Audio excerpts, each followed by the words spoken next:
Assalamualaikum and hi everyone. This is my individual video presentations for Industrial Relations subject BH30503. So, my name is Shahiratul Hidayu binti Nasrul and my metric number is BB18110415 and the title for my individual video presentations is Dealing with Sexual Harassment in the Workplace in Malaysia. This is the table of content for my individual video presentations. The first one is background of the issue, where I will give brief information about sexual harassment issues in Malaysia. The second one is example of case or issue, where I will explain the example of sexual harassment in general, also sexual harassment cases that happen in Malaysia. The third part is a proposed solution, where I will explain the solution on how to avoid sexual harassment in the workplace, also solution based on industrial relations and employment law. The last part is conclusion, where I will conclude the discussion and sexual harassment issues in Malaysia. Sexual harassment is a type of harassment involving the use of explicit or implicit sexual overtones, including the unwelcome and inappropriate promise of rewards in exchange for sexual favors. Sexual harassment includes a range of action from verbal transgressions to sexual abuse or assault. Harassment can occur in many different social settings such as the workplace, the home, or school. Harassers or victims may be of any sex or gender. Sexual harassment in the workplace refers to an verbal or physical act with a sexual nature performed in recruitment or in the workplace by a boss, manager, employee, client, or customer of a working unit that is unwelcome by the person receiving it and has caused the person to feel violated, insulted, and being in an unbearable, hostile environment. Statistic from the Royal Malaysian Police (PDRM) between 2013 and 2017, out of a total of 1,218 reported sexual harassment cases, 79% involved victims who were women, while 21% involved male victims. In a global study by the International Bar Association (IBA) stated that almost a quarter, 24% of female respondents said they had experienced sexual harassment at the workplace.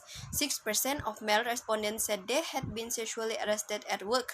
This shows that sexual harassment in the workplace do happen in Malaysia, and solutions to deal with it need to be emphasized by the employers to protect the employees. Acts of sexual harassment may be done by any person to a man or a woman and may be direct or indirect, physical or verbal. Here are some examples. The first example is unwanted kissing, butt slapping, making sexually explicit comments, and catcalls. Next is the example of sexual harassment cases or issues that happened in Malaysia. The first one is where in August Land Hotel Sdn Bhd, where the claimant's employment was terminated on the ground that he had sexually harassed the cashier in the F&B department by touching her lips and smacking a buttocks twice without her will and consent.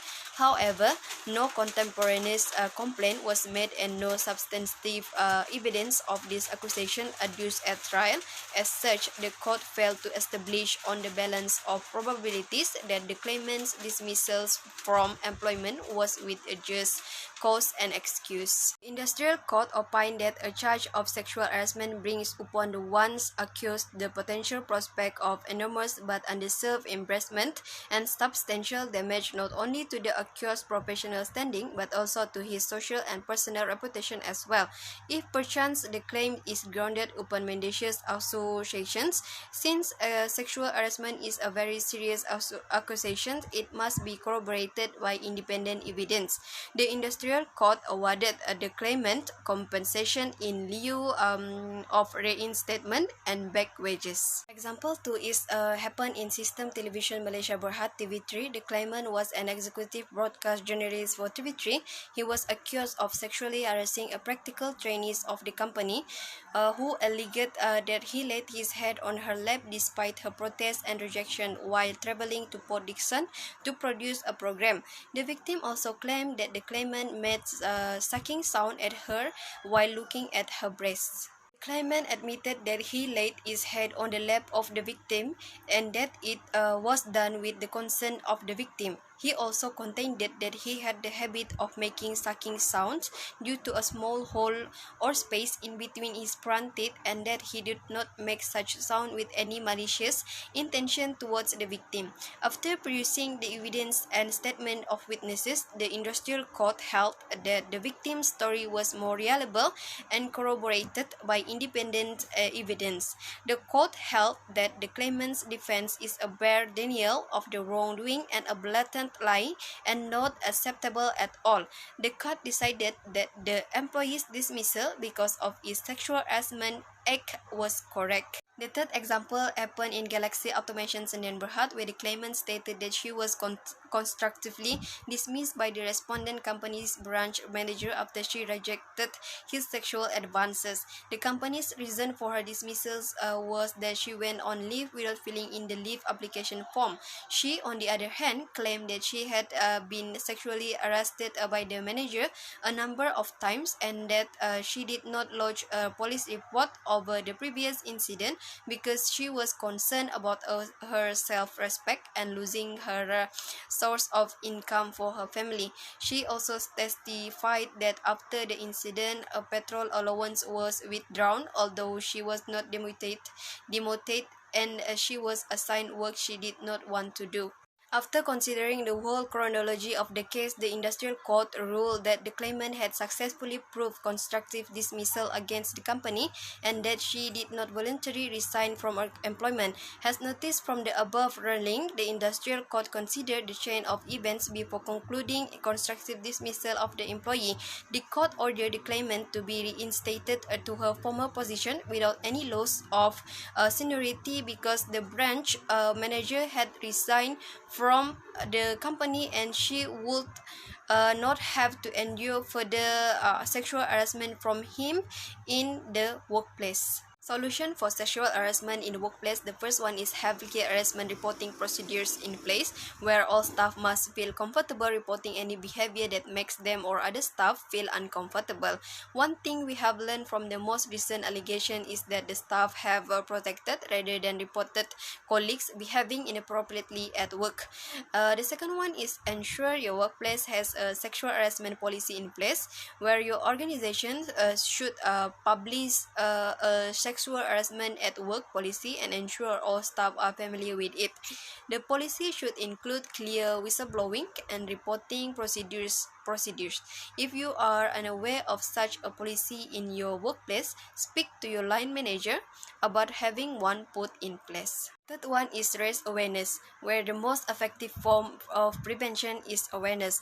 Those who are aware of behavior that can be interpreted as harassment are less likely to behave in that way and more likely to notice any form of harassment. This short assessment will help staff measure their perception of sexual harassment in the workplace. Sexual harassment issues can be solved by the Employment Law and Industrial Relations Act. So the first one is Employment Act 1955. In 2012, sexual harassment was included under Part XBA, Employment Act 1955. A definition to sexual harassment was given under Section 2, where it defines sexual harassment as any unwanted conduct of a sexual nature, whether verbal, non-verbal, visual, gestural, or physical, directed at a person which is offensive or humiliating, or is a threat to his well-being, arising out of and in the course of his employment. This is only limited to workplace sexual harassment. Part XBA Section 81A till 81G stated how to complain sexual harassment at workplace and the mandatory duty to inquire by the employer on sexual harassment complaint. It also lists down appropriate action to be taken by the employer if sexual harassment proven. An employer who failed to carry out the duties under this part of the Employment Act 1955 commits an offence and shall, upon conviction, be liable to a fine not exceeding 10,000 ringgit Malaysia. The second solution is by Industrial Relations Act 1967. If you are dismissed unfairly or resign your job due to sexual harassment, Section 20 of the Industrial Relations Act 1967 can help you to get a reinstatement or compensation in lieu to the Industrial Relations Department if it is proven unjust. As for the conclusion, the impact of sexual harassment is serious and can cause much physical and psychological distress to employees and unnecessary tension at the workplace. Prior to the amendments to the Employment Act 1955, the Malaysian legal system did not provide clear protection to workers from sexual harassment.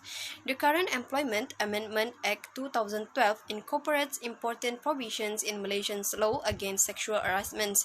The Act's Part XBA is a strong deterrent to sexual harassment at the workplace by making it illegal regardless of the wage level of the employee. Hopefully, all parties can distinguish sexual harassment in the workplace from intimacy and jokes in normal relations. Learn how to establish a mechanism to prevent sexual harassment in the workplace. Management and trade union leaders can play a bigger role in preventing sexual harassment in the workplace. Employees, women employees in particular, should know how to safeguard their dignity and jointly create a harmonious labor relations and a corporate culture of mutual respect.